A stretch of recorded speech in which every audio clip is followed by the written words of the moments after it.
Once upon a time, there lived a king who was deeply in love with a princess, but she could not marry anyone because she was under an enchantment.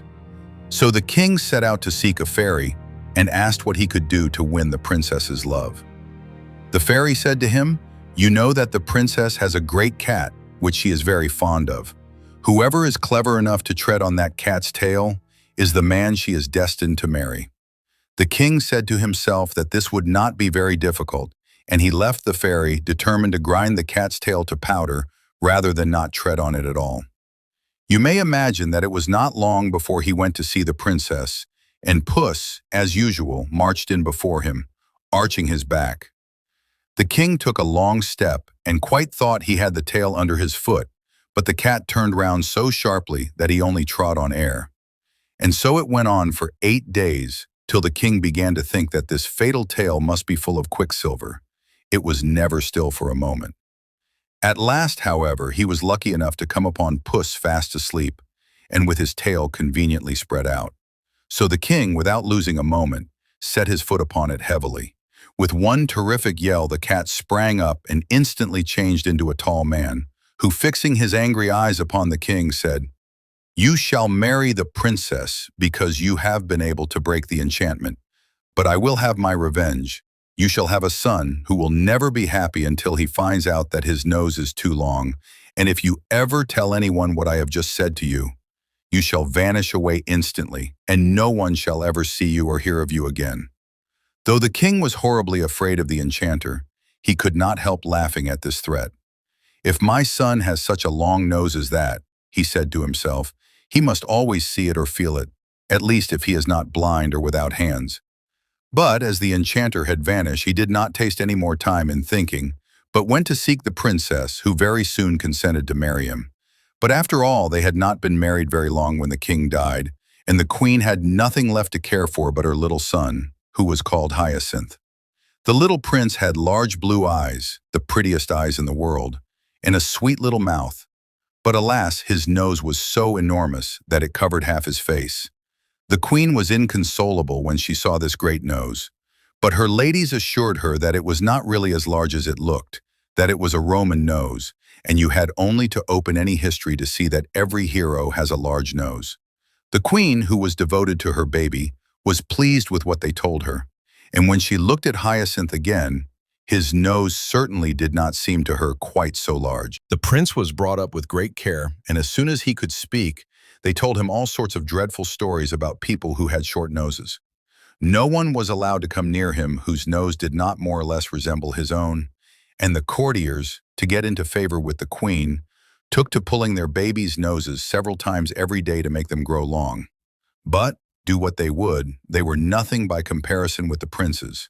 When he grew sensible, he learned history, and whenever any great prince or beautiful princess was spoken of, his teachers took care to tell him that they had long noses.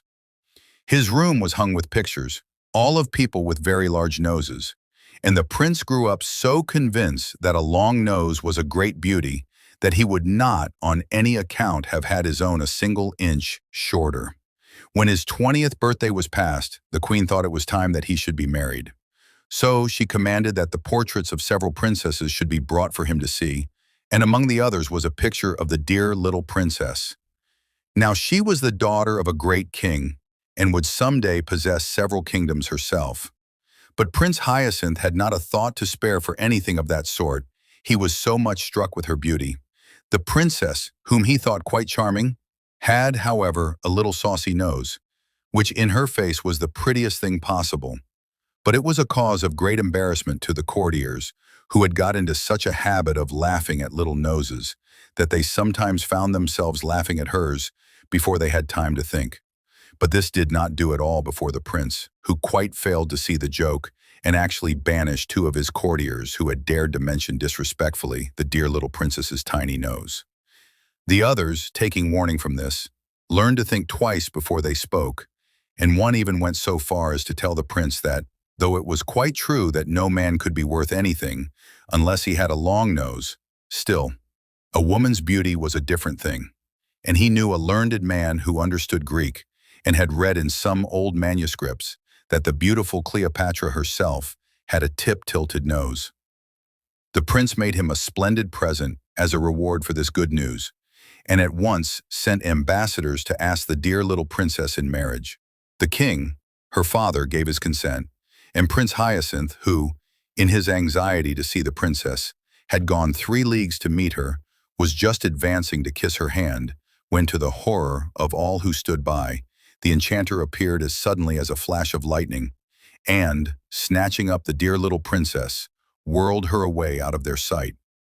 The prince was left quite inconsolable, and declared that nothing should induce him to go back to his kingdom until he had found her again. And refusing to allow any of his courtiers to follow him, he mounted his horse and rode sadly away, letting the animal choose his own path.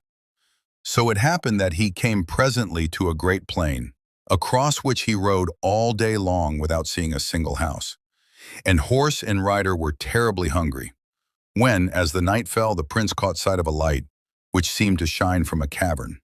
He rode up to it and saw a little old woman, who appeared to be at least 100 years old. She put on her spectacles to look at Prince Hyacinth, but it was quite a long time before she could fix them securely because her nose was so very short.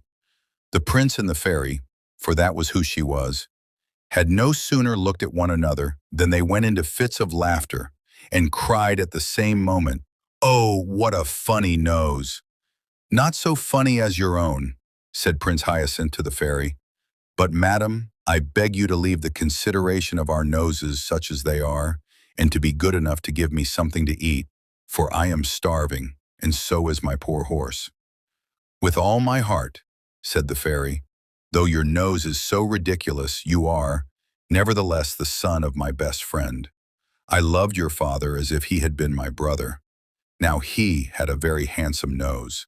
"And pray what does mine lack?" said the prince. "Oh, it doesn't lack anything," replied the fairy. "On the contrary, quite. There is only too much of it. But never mind, one may be a very worthy man though his nose is too long. I was telling you that I was your father's friend. He often came to see me in the old times, and you must know that I was very pretty in those days. At least he used to say so. I should like to tell you of a conversation we had the last time I ever saw him." "Indeed," said the prince, "when I have supped, it will give me the greatest pleasure to hear it. But consider, madam, I beg of you, that I have had nothing to eat today." "The poor boy is right," said the fairy. "I was forgetting. Come in then, and I will give you some supper, and while you are eating I can tell you my story in a very few words, for I don't like endless tales myself. Too long a tongue is worse than too long a nose, and I remember when I was young that I was so much admired for not being a great chatterer. They used to tell the queen, my mother, that it was so. For though you see what I am now, I was the daughter of a great king. My father—" "Your father, I dare say, got something to eat when he was hungry," interrupted the prince. "Oh, certainly," answered the fairy, "and you also shall have supper directly. I only just wanted to tell you, but I really cannot listen to anything until I have had something to eat," cried the prince, who was getting quite angry. But then, remembering that he had better be polite as he much needed the fairy's help, he added, "I know that in the pleasure of listening to you, I should quite forget my own hunger, but my horse, who cannot hear you, must really be fed." The fairy was very much flattered by this compliment, and said, calling to her servants, "You shall not wait another minute, you are so polite, and in spite of the enormous size of your nose, you are really very agreeable." "Plague take the old lady. How she does go on about my nose," said the prince to himself. "One would almost think that mine had taken all the extra length that hers lacks. If I were not so hungry, I would soon have done with this chatterpie, who thinks she talks very little. How stupid people are not to see their own faults. That comes of being a princess. She has been spoiled by flatterers, who have made her believe that she is quite a moderate talker." Meanwhile, the servants were putting the supper on the table, and the prince was much amused to hear the fairy, who asked them 1,000 questions simply for the pleasure of hearing herself speak. Especially he noticed one maid, who, no matter what was being said, always contrived to praise her mistress's wisdom. "Well," he thought, as he ate his supper, "I'm very glad I came here. This just shows me how sensible I have been in never listening to flatterers. People of that sort praise us to our faces without shame, and hide our faults or change them into virtues. For my part, I never will be taken in by them. I know my own defects, I hope. Poor Prince Hyacinth. He really believed what he said and hadn't an idea that the people who had praised his nose were laughing at him, just as the fairy's maid was laughing at her.